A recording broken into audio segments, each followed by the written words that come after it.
আজকে আমরা যে টপিকটা পড়ছি সেটা হচ্ছে অ্যাকচুয়ালি দেখো লিঙ্কেজ। লিঙ্কেজ বলতে যেটা বোঝানো হয় সেটা হচ্ছে যে একই ক্রোমোজোমে অবস্থিত পরপর জিনগুলো অনেক সময় নিজেদের মধ্যে একই রকম সজ্জাবিন্যাসে বংশ পরম্পরায় সঞ্চারিত হয়। এই ধরনের ঘটনা কি বলা হয় যেটা সেটা হচ্ছে লিঙ্কেজ, এবং এটা সম্পর্কে সবার প্রথম ধারণা দেয় হচ্ছে টিএইচ মর্গ্যান 1911 সালে ড্রসোফিলা মেলানোগাস্টার এর ওপরে, মানে ড্রসোফিলা মাছির ওপরে পরীক্ষা করে এই জিনিসটা তারা দেখান। মানে জিনিসটা হচ্ছে যে বেশ কিছুটা যেমন আমরা দেখি যে একটা ফ্রেন্ড সার্কেলেতে যেমন দেখা যায় যে কিছু বন্ধু রয়েছে, যখনই তারা যাচ্ছে কোথাও তারা সবসময় একই সাথে যেমন যাচ্ছে, ঠিক সেরকমই দেখা যায় যে ক্রোমোজোমের মধ্যেতে একই ক্রোমোজোমের মধ্যে খুব কাছাকাছি অবস্থিত যে জিনগুলো, তারা দেখা যায় যে এক একজন এক এক রকম বৈশিষ্ট্য হয়তো বহন করছে, কিন্তু তাদের মাঝখানকার ডিস্টেন্স খুব কম হওয়ার জন্য তাদের মাঝেতে ক্রসিং ওভার প্রায় হয়ই না।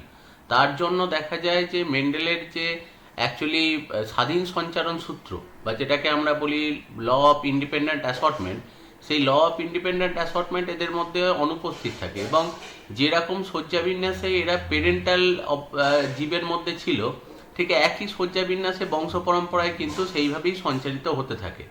এবং সেই রকম বৈশিষ্ট্যটা কি অ্যাকচুয়ালি বলা হয় যেটা সেটা হচ্ছে লিঙ্কেজ। এবার লিঙ্কেজ থিওরি যখনই বলা হয়, লিঙ্কেজের ক্ষেত্রে যেটা বলা হয় যে দেখো একই ক্রোমোসোমে অবস্থিত খুব কাছাকাছি অবস্থিত দুটো জিন, একটা জিন ওয়ান একটা জিন টু, এরা এত কাছাকাছি আছে যে এদের মধ্যে কখনো ক্রসিং ওভার হয় না, যার জন্য বংশ পরম্পরায় সবসময় এরা কিন্তু একইভাবে সঞ্চারিত হতে থাকে। ধরো আমি বললি যে যদি এমন হতো যে মটরশুটির ক্ষেত্রে মেন্ডেল যেরকম এক্সপেরিমেন্ট করেছিল, মটরশুটির ক্ষেত্রে যদি এমন হতো যে মানে বীজপত্র, মটরশুটির বীজ যেটা সেটা হচ্ছে হলুদ এবং গোল, যদি দুটো বৈশিষ্ট্য একদম এরকম গায়ে গায়ে লিঙ্কড কন্ডিশনে থাকতো, তাহলে যেটা হতো যে বংশ পরম্পরায় সবসময় হলুদ বীজের সাথে, মানে হলুদ বর্ণের বীজের সাথে সবসময় সেখানে কিন্তু দেখো যে গোল বৈশিষ্ট্যটাই যেত, সবসময় বীজ কিন্তু হলুদ গোলই হতো। আর অন্যদিকে সবসময় সবুজ কুঞ্চিত বীজই হতো। কখনো হলুদ কুঞ্চিত বা সবুজ গোল যে ধারণাটার কথা অ্যাকচুয়ালি দেখো গ্রেগার জোহান মেন্ডেল বলেছিল, সেই ধারণাটা এখানে প্রকাশ পেত না। এবং এরকম বৈশিষ্ট্য কিছু ক্ষেত্রে দেখতে পাওয়া যায়, যেমন দেখবে প্লিওট্রপির ক্ষেত্রে আমরা একটা ঘটনা পড়েছিলাম যে সেখানে দেখেছিলাম যে কোনো ড্রসোফিলার ক্ষেত্রে ড্রসোফিলা মাছের ডানাটার প্রথম জোড়া ডানাটা যদি ক্ষয়প্রাপ্ত হয়, তাহলে দ্বিতীয় জোড়া ডানা হলটেয়ার ঠিক মতো তৈরি হবে না, এবং তার পিঠের দিকে যে রোমগুলো থাকবে সেই রোমগুলোর সংখ্যা কম হবে এবং রোমগুলো কিন্তু স্ট্রেট হবে না। অন্যদিকে আবার তার সাথে সাথেই দেখা যায় যে তার স্পার্মাথিকার অ্যাকচুয়ালি আকারটা ছোট হয় এবং তার এগ কাউন্ট কম হয়। তার মানে একটা বৈশিষ্ট্য থাকলেই সবকটা থাকবে, আর কোনোটা একটা যদি অনুপস্থিত থাকে তাহলে সবকটাই অনুপস্থিত হবে। তার মানে এখানে বুঝতে হবে যে এখানে অ্যাকচুয়ালি এই জিনগুলো পরপর পরপর অবস্থিত এবং এরা নিজেদের মধ্যে কোনো দিনও ক্রসিং ওভার করে না। তার জন্য কি হয়, যখনই যে বৈশিষ্ট্যটা যাচ্ছে একসাথেই সবাই যাচ্ছে, না গেলে কেউই যাবে না। তার জন্য এই ধরনের বৈশিষ্ট্যগুলো কি বলা হয় যেটা সেটা হচ্ছে লিঙ্কেজ। লিঙ্কেজ অর্থাৎ এরা এই বৈশিষ্ট্যগুলো সবসময় একই সাথে বংশ পরম্পরায় সঞ্চারিত হয়, কখনো এদের মধ্যে কিন্তু কোনো কম্বিনেশন তৈরি হয় না। এবার সেই ধারণা থেকেই কিন্তু লিঙ্কেজ থিওরি যেটা সেটা অ্যাকচুয়ালি মর্গ্যান এক্সপ্লেন করেছিলেন। এবং লিঙ্কেজ থিওরি যেটা ছিল সেটা হচ্ছে প্রথম কথা যে যখনই কোনো দুটো জিনের মধ্যে লিঙ্কেজ দেখাবে, সেখানে দেখো সবসময় বলা হয় সেই জিন দুটোকে একই ক্রোমোসোমে থাকতে হবে। যেটা বলছে দেখো genes present at same chromosome shows linkage, কারণ এরকম একই ক্রোমোজোমের পাশাপাশি থাকতে হবে। যদি অন্য ক্রোমোসোমে থাকে তাদের মধ্যে কোনোদিনই লিঙ্কেজ থাকা সম্ভব নয়, বা জিনগুলোর মাঝের দূরত্ব যদি অনেক বেশি হয় তাহলেও কোনোদিনে কিন্তু লিঙ্কেজ এখানে হওয়া সম্ভব নয়। তাহলে লিঙ্কড জিনগুলোকে সবসময় সেম ক্রোমোজোমে থাকতে হবে। এবং তার সাথেই আর একটা বৈশিষ্ট্য হচ্ছে লিঙ্কড জিনগুলোর সবসময় একসাথে থাকারই একটা টেন্ডেন্সি থাকে। তার কারণ হচ্ছে যেহেতু তাদের মধ্যে ক্রসিং ওভার হয় না, তাহলে তাদের ক্ষেত্রে কিন্তু সবসময় একই সাথে থাকে। এবার তাদের মধ্যে সবসময় দেখা যায় কাপলিং অ্যান্ড রিপালশন আর the two stages of linkage. Coupling repulsion বলতে যেটা বোঝানো হয় একটু পরেই দেখতে আমরা পড়বো যে কাপলিং আর রিপালশন হচ্ছে ডমিনেন্ট এবং রিসেসিভ প্রকট এবং প্রচ্ছন্ন জিনগুলো একসাথে থাকার টেন্ডেন্সি, একটু পরেই আমরা জিনিসটা দেখছি।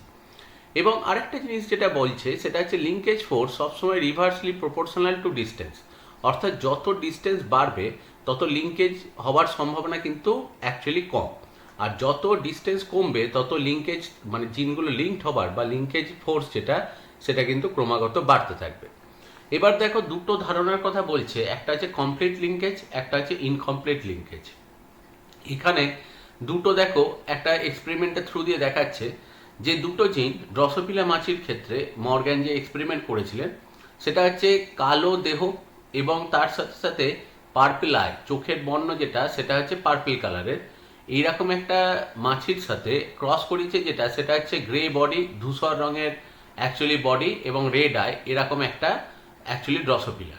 তো ক্রস করানোর পরেও পেরেন্টাল জেনারেশন থেকে যখন F1 জেনারেশনে যখন জীবগুলো তৈরি হচ্ছে তখন দেখা যাচ্ছে সেখানেতে হয় মানে গ্রে বডি রেড আই মানে এইরকমই কোনো জীব তৈরি হচ্ছে, অথবা দেখো ব্ল্যাক বডি পার্পল আই এইরকমই জীব তৈরি হচ্ছে, মানে পেরেন্টাল টাইপেরই পরপর নেক্সট জেনারেশনেও জীব তৈরি হচ্ছে। কখনোই কিন্তু দেখো যে black body actually red eye বা actually grey body purple eye সেরকম কিন্তু কোনো ইন্ডিভিজুয়াল তৈরি হয়নি। তার মানে বংশ পরম্পরায় একই বৈশিষ্ট্যগুলো দেখো কন্টিনিউয়াসলি চলে যাচ্ছে। এবার কোনো ক্ষেত্রে যেমন দেখো এইটার ক্ষেত্রে দেখাচ্ছে যে এখানেতে অ্যাকচুয়ালি কিছু তুমি ভেরিয়েন্ট পাচ্ছ, যে নর্মালি দেখো গ্রে বডি রেড আই তৈরি হয়েছে আর ব্ল্যাক বডি পার্পল আই তৈরি হয়েছে এবং এদের পার্সেন্টেজটাই মেজর, কিন্তু খুব সামান্য পার্সেন্টেজে যে ভেরিয়েশন যেগুলো রয়েছে, যে ব্ল্যাক বডি রেড আই সেটা দেখো মোটে 3% আর অন্যদিকে গ্রে বডি পার্পল আই মোটে 3%। তারপরে ন্যাচারালি দেখো এক্ষেত্রে যেমন দেখো নতুন ভেরিয়েশন আসেইনি, আর এর ক্ষেত্রে নতুন ভেরিয়েশন এসছে কিন্তু সেটার পার্সেন্টেজ খুব কম। তো একে বলা হবে যেটা সেটা হচ্ছে কমপ্লিট লিঙ্কেজ, আর এর ক্ষেত্রে বলা হবে যেটা সেটা হচ্ছে ইনকমপ্লিট লিঙ্কেজ। কিন্তু আমরা জানি যে অ্যাকচুয়ালি এই প্রপার্টিগুলো যদি মেন্ডেলিজম ফলো করতো তাহলে আসা উচিত ছিল grey body red eye 25%, black body purple eye 25%, black body red eye 25% আর গ্রে বডি পার্পল আই 25%। কারণ আমরা জানি যে এগুলো কিন্তু এই রেশিওতেই সবসময় আসা উচিত, কারণ যেহেতু দেখো এটা অ্যাকচুয়ালি একটা টেস্ট ক্রসকে দেখানো হয়েছে, কিন্তু এখানে দেখো সেই ঘটনাটা কিন্তু ঘটছে না। এখানে যেটা ঘটছে সেটা হচ্ছে যে পেরেন্টাল প্রপার্টির অ্যাকচুয়ালি জীব বেশি তৈরি হচ্ছে, আর যেটা হাইব্রিড বা সংকর জীব যেগুলো সেইগুলোর পার্সেন্টেজ কিন্তু কম। এবার যদি সংকর জীব বা হাইব্রিড অর্গানিজম যদি তৈরি নাই হয় তখন সেক্ষেত্রে ওটাকে বলা হয় কমপ্লিট লিঙ্কেজ, আর যদি হাইব্রিড অর্গানিজম তৈরি হয় সেক্ষেত্রে ওটাকে বলা হয় যেটা সেটা হচ্ছে ইনকমপ্লিট লিঙ্কেজ। এবার লিঙ্কেজের সিগনিফিকেন্স কি, লিঙ্কেজ নিয়ে মাথা ঘামানোর পেছনে কারণ কি? কারণ অ্যাকচুয়ালি লিঙ্কেজ জানলে তাহলে হাইব্রিডাইজেশন করতে সুবিধা হয়। কারণ এমন অনেক সময় দেখা যায় যে আমি হয়তো দুটো প্ল্যান্টের মধ্যে হাইব্রিডাইজ করতে চাইছি, কিন্তু কোনো একটা প্ল্যান্টের ভালো কোনো বৈশিষ্ট্যের সাথে হয়তো লিঙ্কড কন্ডিশনে কোনো খারাপ বৈশিষ্ট্য আছে, তাহলে যখনই ওই বৈশিষ্ট্যটা যেটা আমি চাইছি সেটা যখন কোনো অ্যাকচুয়ালি হাইব্রিড গাছের মধ্যে আনতে যাব তার সাথে খারাপ বৈশিষ্ট্যটাও কিন্তু লিঙ্কড কন্ডিশনে চলে আসতে পারে। তো সেই জন্য হাইব্রিডাইজেশনের জন্য কিন্তু লিঙ্কেজ সম্পর্কে আইডিয়া থাকা খুব দরকার। অন্যদিকে ক্রোমোজোমাল ম্যাপ ফরমেশনের জন্য অ্যাকচুয়ালি দেখো লিঙ্কেজ সম্পর্কে আইডিয়া থাকা দরকার, কারণ যদি পরপর দেখা যায় 3টে বা 4টে জিন অ্যাকচুয়ালি লিঙ্কড কন্ডিশনে আছে এবং তাদের একজনাকার পজিশন যদি জানা যায় তাহলে বাকি জিনগুলোর পজিশন নির্ণয় করতে আমাদের খুব সুবিধা হবে। সেই জন্য ক্রোমোজোমাল ম্যাপ ফরমেশনে লিঙ্কেজের মানে লিঙ্কেজের গুরুত্ব খুব বেশি। অন্যদিকে ক্যারেক্টার সিলেকশনের ক্ষেত্রেও এইটা একটা ইম্পর্টেন্স আছে, কারণ হাইব্রিডাইজেশনের সময় হয়তো দেখা গেল বেশ কিছু গাছেতে রয়েছে যেখানে ভালো ক্যারেক্টারগুলো লিঙ্কড কন্ডিশনে থাকে, তাহলে দেখো হাইব্রিডাইজেশনের সুবিধাও হবে যে অ্যাকচুয়ালি যেই ক্রসিং করানো হবে সবকটা ভালো বৈশিষ্ট্যই একসাথে চলে যেতে পারে। তাহলে সেই ক্ষেত্রেও দেখো লিঙ্কেজ সম্পর্কে একটা আইডিয়া থাকা দরকার। এবং লিঙ্কেজ দেখো অর্গ্যানিক এভলিউশনের কথা মানে ক্ষেত্রেও একটা খুব সিগনিফিক্যান্ট রোল প্লে করে। তার কারণ হচ্ছে যে ক্রসিং ওভারের ফলে নতুন বৈশিষ্ট্যের সঞ্চারণ হয়, এটা আমরা জানি, এবং যার জন্য আস্তে আস্তে জীবের মধ্যে এভলিউশন আসে সেটাও আমরা জানি। কিন্তু এভলিউশন প্রসেসটা যে স্লো এবং র্যান্ডাম হঠাৎ করে জীবের মধ্যে যে পরিবর্তন হয় না, তার কিন্তু একটা কারণ হচ্ছে লিঙ্কেজ। লিঙ্কেজ প্রপার্টিটা আছে বলেই কিন্তু জীবের মধ্যে যে চেঞ্জেস যেগুলো হয় সেগুলো কিন্তু কখনো অ্যাব্রাপ্ট হয় না, সেগুলো খুব স্লো হয়। তো দেখো যে এখান থেকে একটা জিনিস পাওয়া যাচ্ছে যে অ্যাকচুয়ালি ক্রসিং ওভারের জন্য নতুন বৈশিষ্ট্য সেখানে আসে, আবার লিঙ্কেজ কী করে অ্যাবনর্মাল ক্রসিং ওভারকে আটকে দেয়। তাহলে অটোমেটিক্যালি দেখো যে মানে জীবনের যে ধারা বা এভলিউশনের যে একটা পর্যায় রয়েছে তার মধ্যে একটা মানে সুসংবদ্ধ একটা যে সিস্টেম রয়েছে সেটা কিন্তু লিঙ্কেজের গুরুত্ব তার পেছনে কিন্তু অনেক ইম্পর্টেন্ট।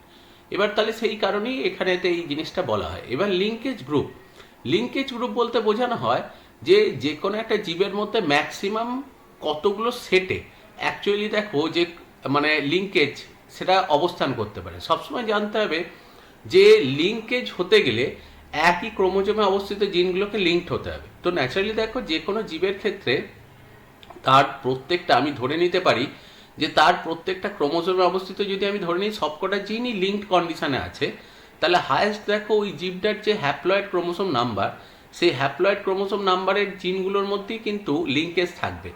কারণ একটা ক্রোমোসোমের সাথে অন্য ক্রোমোসোমের জিন তো কখনো লিঙ্ক থাকবে না। তো সেই কারণে সবসময় লিঙ্কেজ গ্রুপ যখনই বলা হয় সেটা হচ্ছে যে কোনো জীবের হ্যাপ্লয়েড ক্রোমোসোম নাম্বারই হচ্ছে তার লিঙ্কেজ গ্রুপ।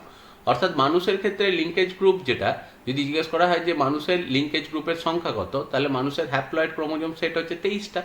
তাহলে মানুষের লিঙ্কেজ গ্রুপের সংখ্যা হচ্ছে যেটা, সেটা হচ্ছে 23। যদি বলা হয় যে মটরশুঁটি গাছের ক্ষেত্রে লিঙ্কেজ গ্রুপ কতগুলো, তাহলে সেটা হচ্ছে 7। কারণ অ্যাকচুয়ালি মটরশুঁটির ক্ষেত্রে n সমান হচ্ছে অ্যাকচুয়ালি 7। আর লিঙ্কেজ যদি ডিটেকশন করতে হয় যে লিঙ্কেজ উপস্থিত কিনা, তাহলে দেখা যাবে যে নর্মাল টেস্ট ক্রস রেশিও, আমরা জানি যে মেন্ডেলিজমে সেখানে লিঙ্কেজের কোনো ধারণাই ছিল না, সেজন্য মেন্ডেল বলেছিল টেস্ট ক্রস রেশিও সবসময় হয় 1:1। তো যখনই কোনো সময় দেখা যাবে যে টেস্ট ক্রস রেশিও এটা অ্যাকচুয়ালি 1:1, বা ডাইহাইব্রিড ক্রসের, এটা যেহেতু ডাইহাইব্রিড ক্রসের কথা বলা হবে, তাহলে কারণ দুটো বৈশিষ্ট্য নিয়ে যেহেতু কথাটা এখানে হচ্ছে, লিঙ্কেজ তো দুটো জিনের অ্যাকচুয়ালি সংযোগের জন্য হয়। তো ডাইহাইব্রিড ক্রসের রেশিও যেটা টেস্ট ক্রস রেশিও, সেটা হচ্ছে 1:1:1:1, অর্থাৎ 4টে 1। যদি কোনো সময় দেখা যায় যে টেস্ট ক্রস রেশিও সেটা অ্যাকচুয়ালি হওয়া উচিত ছিল, এটা যেহেতু টেস্ট ক্রস দেখানো হচ্ছে, টেস্ট ক্রস রেশিও হওয়া উচিত ছিল যেটা, সেটা হচ্ছে 1:1। কি এই 1:1:1:1 মানে 25%, 25%, 25%, 25%। কিন্তু এখানে দেখো যেহেতু এখানেতে লিঙ্কেজ উপস্থিত, সেই জন্য কিন্তু এখানে 4টে 1 কিন্তু এখানে অ্যান্সার নয়। তাহলে যখনই লিঙ্কেজ ডিটেকশনের উপায় হচ্ছে যে টেস্ট ক্রস রেশিও যদি 1:1:1:1 ব্যতীত অন্য কিছু হয়ে থাকে, তাহলে সেক্ষেত্রেই বুঝে নিতে হবে যে সেখানে কিন্তু লিঙ্কেজ আছে।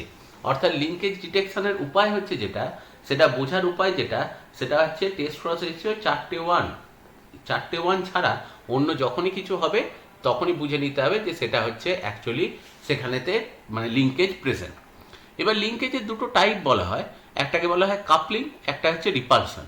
এবং অনেক ক্ষেত্রে দেখো এটাকে অ্যাকচুয়ালি বলা হয় সিস অ্যারেঞ্জমেন্ট বা ট্রান্স অ্যারেঞ্জমেন্ট। এটা অ্যাকচুয়ালি বেটসন আর পানেট বলে দুজন সায়েন্টিস্ট এই জিনিসটার সম্পর্কে বলেছিল।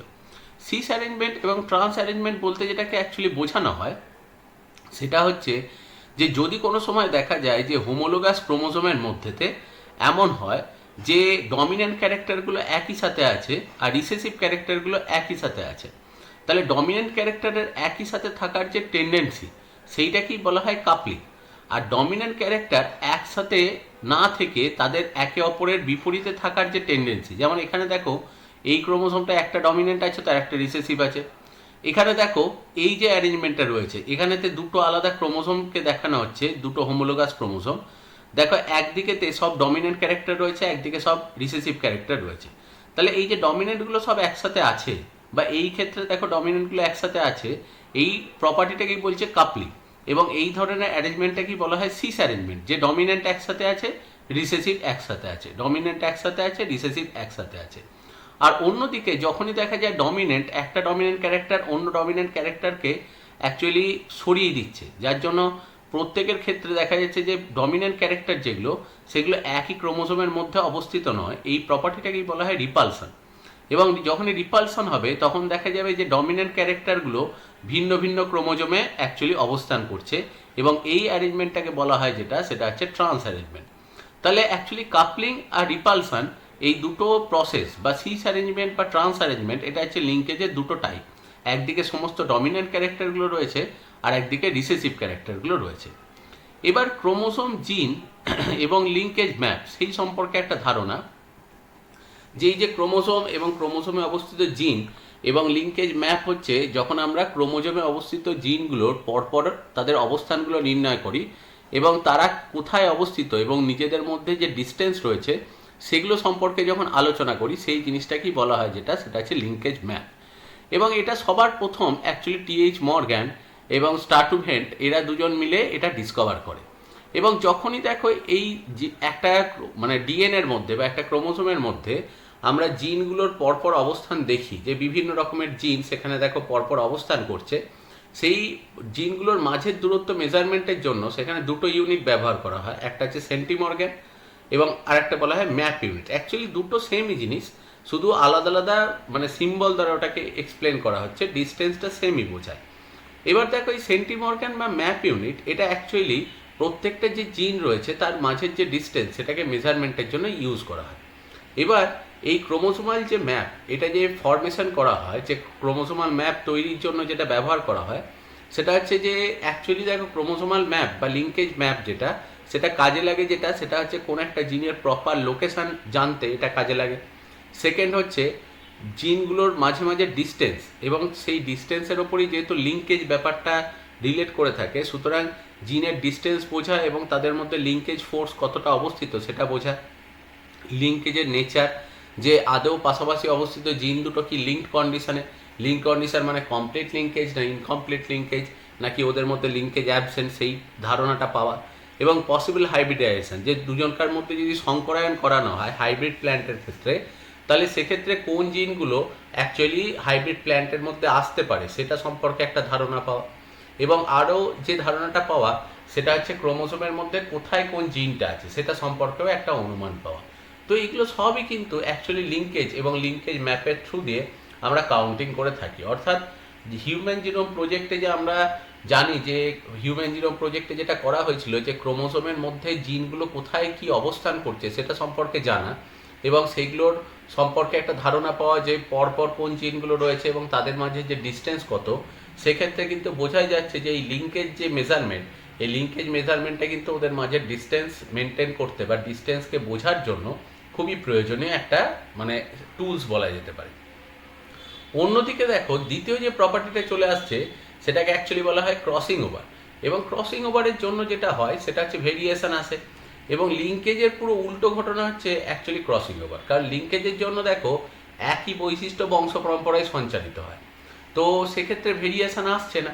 আর ক্রসিং ওভার যেটা, ক্রসিং ওভার মানেই হচ্ছে লিঙ্কেজের বিপরীত বৈশিষ্ট্য। এবং ক্রসিং ওভারের জন্যই যেটা হয় সেটা হচ্ছে বংশ পরম্পরায় জীবের মধ্যে নতুন বৈশিষ্ট্যের সঞ্চারণ হয়। এবং ক্রসিং ওভার যেটা হয় আমরা জানি যে সমসমস্ত ক্রোমোজোম বা হোমোলোগাস ক্রোমোজোমের নন সিস্টার ক্রোম্যাটিডের মধ্যে পার্ট এক্সচেঞ্জ হয়। তো সেই ঘটনাটাকেই অ্যাকচুয়ালি আমরা বলে থাকি যেটা, সেটা হচ্ছে ক্রসিং ওভার। এবার যার জন্যই কিন্তু অ্যাকচুয়ালি ভেরিয়েশনগুলো আসে। এবার দেখা যায় যে ক্রসিং ওভার দু রকম হয়, একটাকে বলা হয় জার্মিনাল ক্রসিং ওভার যেটা গ্যামেটের মধ্যে হয়, আর একটাকে বলা হয় সোম্যাটিক ক্রসিং ওভার যেটা অ্যাকচুয়ালি দেহকোষের মধ্যে হয়।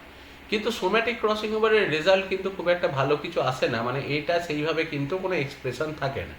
কিন্তু জার্মিনাল ক্রসিং ওভার অর্থাৎ গ্যামেটের মধ্যে যখন ক্রসিং ওভার হয় তখন কিন্তু তার বৈশিষ্ট্য যেটা সেটা বহিঃপ্রকাশ পায়। এবার ক্রসিং ওভার বিভিন্ন রকমের হয়, একটা হচ্ছে সিঙ্গেল ক্রসিং ওভার, একটা হচ্ছে ডবল ক্রসিং ওভার, আর একটা হচ্ছে মাল্টিপল ক্রসিং ওভার। যদি কোনো সময় দেখা যায় ক্রসিং ওভার একটা স্থানেতে হয়েছে তখন সিঙ্গেল ক্রসিং ওভার হবে, যদি একটা দুটো স্থানেতে হয় তাহলে সেটাকে ডবল ক্রসিং ওভার বলো। আর যেটা রয়েছে যেটা হচ্ছে অনেক কটা যদি ক্রসিং ওভার হয় তাহলে তাকে বলা হয় মাল্টিপল ক্রসিং ওভার, যে অনেক কটা সেখানে ক্রসিং ওভার অ্যাকচুয়ালি হচ্ছে। এবার দেখো ক্রসিং ওভারের আরও দুটো টাইপ হয়, যে যদি কোনো সময় দেখা যায় যে ধরো দুটো হোমোলোগাস ক্রোমোজোমের এখানে ক্রসিং ওভারেতে শুধু একটা করেই নন সিস্টার ক্রোম্যাটিড অ্যাকচুয়ালি অংশগ্রহণ করেছে, তখন এই ধরনের ক্রসিং ওভারটাকে বলা হয় রেসিপ্রোকাল ক্রসিং ওভার।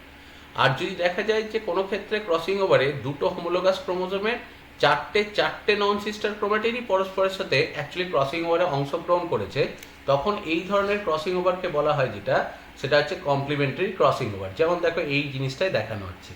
এবার এই ব্যাপারটা কিন্তু খুব রেয়ার, তো এই ঘটনাটা যদি কোনো সময় কোনো ক্রসিং ওভারের সময় দেখা যায় তখন এই ঘটনাটাকে একটা নাম দেওয়া হয়, এটাকে বলা হয় ক্রোমোসোমাল কোইন্সিডেন্স, যে চারজনাই একই সাথে ক্রসিং ওভারে পার্ট এক্সচেঞ্জ করছে। এটা কিন্তু খুব রেয়ার দেখা যায়, রেসিপ্রোকাল যেটা রয়েছে এই প্রসেসটাই কিন্তু ম্যাক্সিমাম ক্ষেত্রে দেখা যায়। এবার যখনই ক্রসিং ওভার হতে যায় তখন ক্রসিং ওভারের সময় পরপর কতগুলো স্টেপ আছে।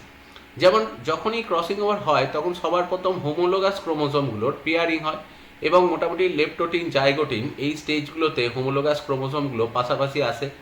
এরপর প্যাকেটিন যে দশাটা আছে মানে মিওসিসের ফার্স্ট প্রোফেজের অ্যাকচুয়ালি প্যাকেটিন স্টেজেতে অ্যাকচুয়ালি ক্রোম্যাটিডগুলো নিজেদের মধ্যে পার্ট এক্সচেঞ্জ করে এবং টেট্রাড ফর্মেশন করে এবং পার্ট এক্সচেঞ্জ করে।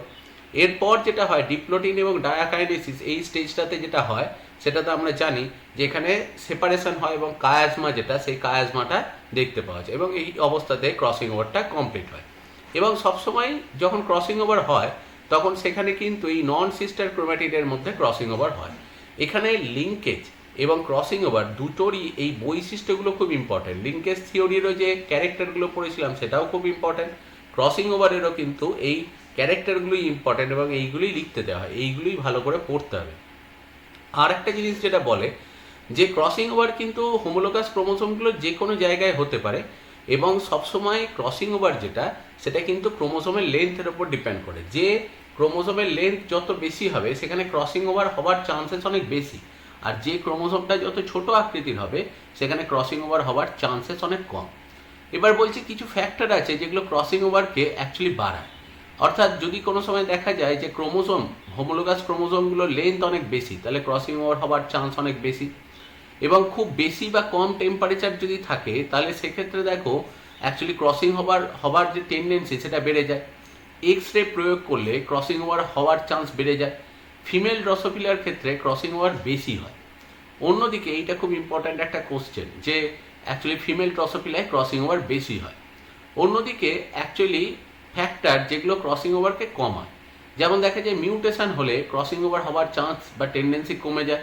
কায়াজমা, কোথাও একটা অলরেডি ক্রসিং ওভার হয়ে থাকলে তার আশেপাশে অঞ্চলে আর সেকেন্ড ক্রসিং ওভার হয় না, বেশ কিছুটা দূরে আবার সেকেন্ড ক্রসিং ওভার হতে হয়। অন্যদিকে মেল ড্রসোফিলার ক্ষেত্রে অনেক সময় আনপেয়ার ক্রোমোসোম যেহেতু থাকে, ফিমেল ড্রসোফিলায় পেয়ার ক্রোমোসোম অনেক বেশি থাকে, আনপেয়ার ক্রোমোসোম মেল ড্রসোফিলায় থাকার জন্য সেখানে কিন্তু ক্রসিং ওভার অটোমেটিক্যালি মেল ড্রসোফিলায় কম হয়।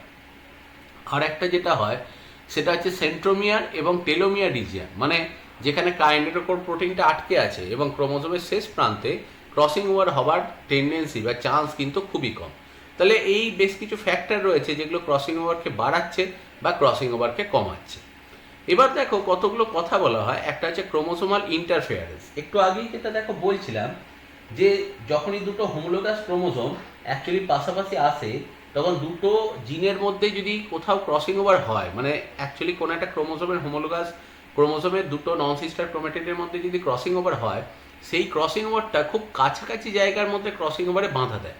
যেমন দেখো যে এই যে ছবিটাতে দেখিয়েছে যে পাশাপাশি দুটো জায়গাতে অ্যাকচুয়ালি জলের ঢেউ উঠেছে, তখন একটা ঢেউয়ের গতি অন্য ঢেউয়ের গতি যেমন আটকে দেয়, ঠিক সেরকমই একটা ক্রসিং ওভার পাশের ক্রসিং ওভারকে অনেক সময় আটকে দেয়।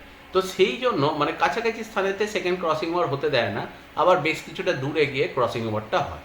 তো সেই জন্য এই জিনিসটাকে বলা হয় ক্রোমোসোমাল ইন্টারফেয়ারেন্স, যে একটা ক্রসিং ওভার হলে পাশাপাশি সেকেন্ড ক্রসিং ওভারে বাঁধা দেয়। আর অ্যাকচুয়ালি ক্রোমোসোমাল কোইন্সিডেন্স বলতে বোঝানো হয় যদি কোনো সময় দেখা যায় যে হোমোলোগাস ক্রোমোজোমে চারটে যে ক্রোম্যাটিড রয়েছে, যে অ্যাকচুয়ালি নন সিস্টার ক্রোম্যাটিডগুলো চারটেই কিন্তু ক্রসিং ওভারে অ্যাকচুয়ালি নিজেদের মধ্যে পার্ট এক্সচেঞ্জ করছে। এই ঘটনাটা খুব রেয়ার হয়, এটাকে বলা হয় ক্রোমোসোমাল কোইন্সিডেন্স। তো এই ব্যাপারটাই এখানেতে বলা হচ্ছে। এবার দেখো সবসময় ইন্টারফেয়ারেন্স আর কোইন্সিডেন্স দুটো কিন্তু পরস্পর বিপরীতমুখী প্রক্রিয়া।